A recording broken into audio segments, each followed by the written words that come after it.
Hi friends, welcome to tasty food with Meena. ఈరోజు మన వీడియోలో ఎలాంటి పప్పులు నానబెట్టకుండా చాలా మెత్తగా ఉండే దోశల్ని ఏ విధంగా ప్రిపేర్ చేయాలో చూద్దాం. ఇవి మటన్ కర్రీ, చికెన్ కర్రీలకు చాలా టేస్టీగా ఉంటాయండి. ముందుగా బౌల్లోకి 1 కప్పు రైస్ని తీసుకుని వాటర్ యాడ్ చేసి శుభ్రంగా 2-3 సార్లు కడుక్కోవాలి.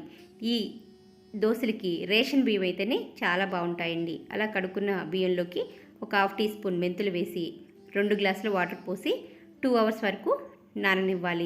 మిక్సీ జార్ తీసుకుని దీంట్లో 1 కప్పు అన్నం వేసుకోండి.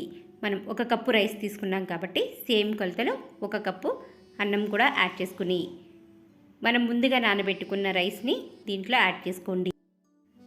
ఈ రైస్ని యాడ్ చేసుకున్న తర్వాత మీ కారాన్ని బట్టి 3 లేదా 4 పచ్చిమిరపకాయలని చిన్న అల్లం ముక్కను తీసుకుని సన్న ముక్కలుగా తరిగి దాన్ని కూడా యాడ్ చేసుకోవాలి.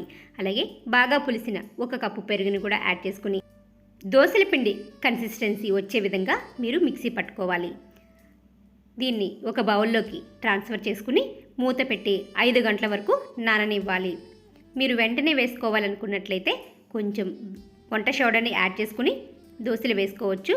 లేదంటే 5 అవర్స్ నానబెట్టుకుని దోశలు వేసుకున్నా మీకు మెత్తగా వస్తాయి. 5 అవర్స్ తర్వాత మూత తీసి చూస్తే పిండి ఈ విధంగా ఉబ్బినట్లు అవుతుందండి. అప్పుడు మీ రుచికి తగినంత 1 టేబుల్ స్పూన్ సాల్ట్ని యాడ్ చేసుకుని బాగా కలుపుకోవాలి.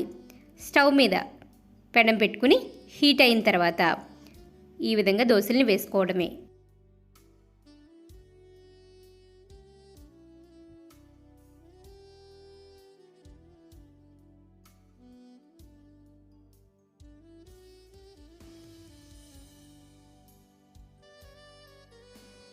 ఈ దోశలు చాలా టేస్టీగా ఉంటాయండి. నాన్ వెజ్ కర్రీలకు కూడా చాలా బాగుంటాయి. తప్పకుండా ఒకసారి ట్రై చేయండి. మరిన్ని ఇంట్రెస్టింగ్ వీడియోస్ కోసం మన ఛానల్ని సబ్స్క్రైబ్ చేసుకోండి. Thanks for watching.